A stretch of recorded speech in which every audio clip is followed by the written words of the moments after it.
Welcome back to our literary analysis podcast series. In today's episode, we will be exploring the significance of archetypal figures and symbols in the novel The Fault in Our Stars by John Green. Specifically, we will be discussing the character Augustus and the symbolic representation of his unlit cigarette as a power of symbol and control. Joining me today is my group member and fellow literary enthusiast, Meghana. Welcome to the podcast. Thank you for having me. I'm excited to dive into this interesting topic. Excellent. Let's start by discussing the concept of archetypal figures and symbols. How would you define these literary elements, and why do you think they're important in analyzing a novel? They provide a framework through which we can interpret and understand the narrative. Absolutely. Now let's focus on Augustus's unlit cigarette. Can you explain how this symbolizes power and control in the novel? Certainly. Augustus' unlit cigarette serves as a powerful symbol throughout the story.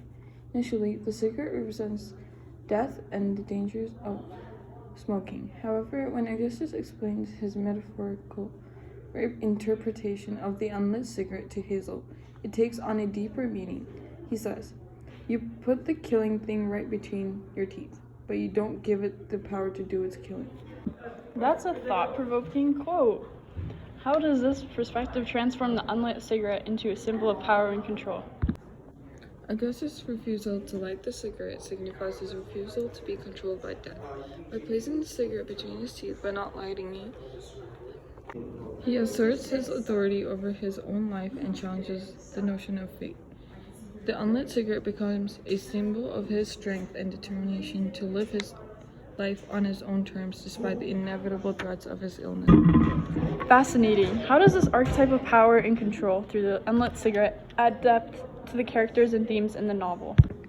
The unlit cigarette represents the characters' abilities to confront their mortality and find meaning in the face of adversity. Augustus and Hazel both grapple with the challenges of life with their illness, and the unlit cigarette becomes a physical representation of their strength and resilience. It highlights their quest for control over their own lives and their refusal to let their illness define them. That's a powerful interpretation. Can you give us an example from the book that further demonstrates the significance of this archetype? Certainly. In chapter 4, Hazel contemplates Augustus' words and begins to see the cigarette in a new light. She reflects. The cigarette was a metaphor. You could put the killing thing between your teeth, but the taste hadn't reached your lips yet.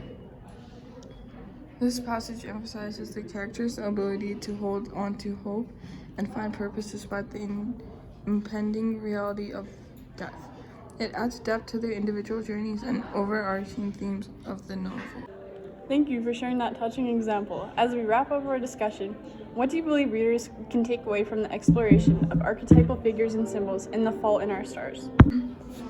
I believe that exploring the archetypes and the symbols in the novel helps readers to connect with the characters on a deeper level. It invites us to reflect on our own struggles and the meaning we find in our lives.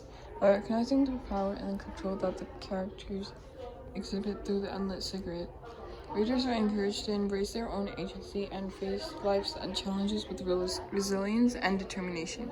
Well said. Thank you, Meghana, for joining us today and sharing your insights on archetypal figures and symbols in The Fault in Our Stars. It has been a pleasure having you on this podcast. Thank you for having me. It was a pleasure discussing this captivating topic with you. And thank you to our listeners for tuning in to this episode of our literary analysis podcast series. We hope you gained valuable insights into the significance of archetypal figures and symbols in The Fault in Our Stars.